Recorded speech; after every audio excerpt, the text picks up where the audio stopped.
महाराष्ट्रातल्या सगळ्या जनतेला, सगळ्या राजकीय पक्षाला, सगळ्या जाती धर्माच्या सगळ्या भावांना विनंती करतो, जी मस्साजोगला घटना घडली दुर्दैव आहे. छत्रपती शिवाजी महाराज, शाहू फुले आंबेडकरांचा, साधू संतांचा हा महाराष्ट्र आहे. या महाराष्ट्रामध्ये अशी झुंडशाही व्हायला नाही पाहिजे. एखादी गोष्ट घडली तर तुम्हाला न्याय मागण्यासाठी भारतरत्न डॉक्टर बाबासाहेब आंबेडकरांची राज्यघटना आहे, त्या राज्यघटनेच्या माध्यमातून आपण न्याय मागू शकता. एखादी गोष्ट घडली, आता आमचा जो भाऊ आहे सरपंच मस्साजोगचा, तो एका दलित शिपायावर, त्या सिक्युरिटीवर अन्याय झाला म्हणून तो जाब विचारण्यासाठी गेला. त्याच्यातून तुम्हाला वाटतं की आमचा अपमान झाला. जर तुमचा अपमान झाला होता तर तुम्ही न्याय मागायचा असता, पोलीस स्टेशनला जायचं असतं. परंतु तुम्ही एवढा अनन्वित अत्याचार केला, 1 इंच सुद्धा जागा त्या भावाच्या कुठं अंगावर तुम्ही ठेवली नाही. मग अशी तुम्हाला कुठली मस्ती आहे, कुठला राजकीय पाठबळ आहे तुम्हाला? कुणाच्या भरोश्यावर कुणाच्या संसाराची राख रांगोळी करू नका. क्षणाचा तुमचा राग आहे, कुणाचं तरी आयुष्य बर्बाद करतो. मी सगळ्या जाती धर्माच्या लोकांना याला जातीचा रंग देऊ नका, परंतु कुठल्या एका जातीचा आहे म्हणून कुठल्या जातीच्या मंत्र्यांनी सुद्धा एखाद्याला मदत करू नये. ज्याने गुन्हा केलेला आहे त्याला सजा व्हायला पाहिजे, आणि जो कराड नावाचा व्यक्ती या सगळ्यांच्या पाठीमागे त्याला सुद्धा अटक व्हायला पाहिजे.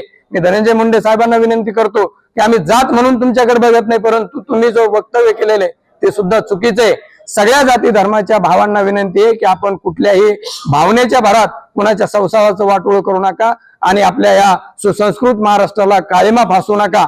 आणि परभणीला जी घटना झाली ती सुद्धा दुर्दैव आहे. सगळ्याच पोलीस बांधवांना मी नाव ठेवीत नाही, परंतु ज्या पोलीस बांधवांनी त्याला मारहाण केली त्यांना सुद्धा सजा व्हायला पाहिजे, आणि त्या आपल्या दलित बांधवाला सुद्धा न्याय मिळायला पाहिजे. आणि या अधिवेशनाच्या आत या कराडला सुद्धा अटक व्हायला पाहिजे, नसता आम्हाला सुद्धा रस्त्यावर उतरावं लागेल.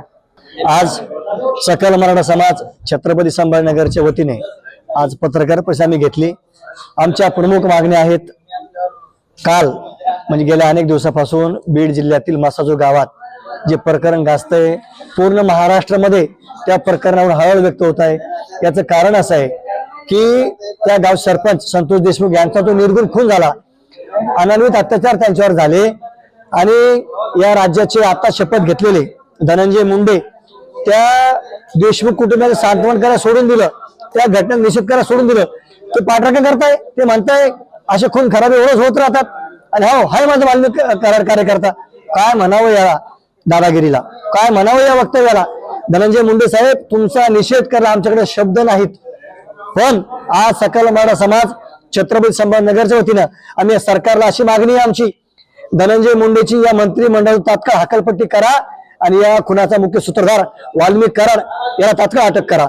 जर हिवाळी अधिवेशनाच्या आत याला अटक झाली नाही तर आम्ही रस्त्यावर लढाई सुरू करणार.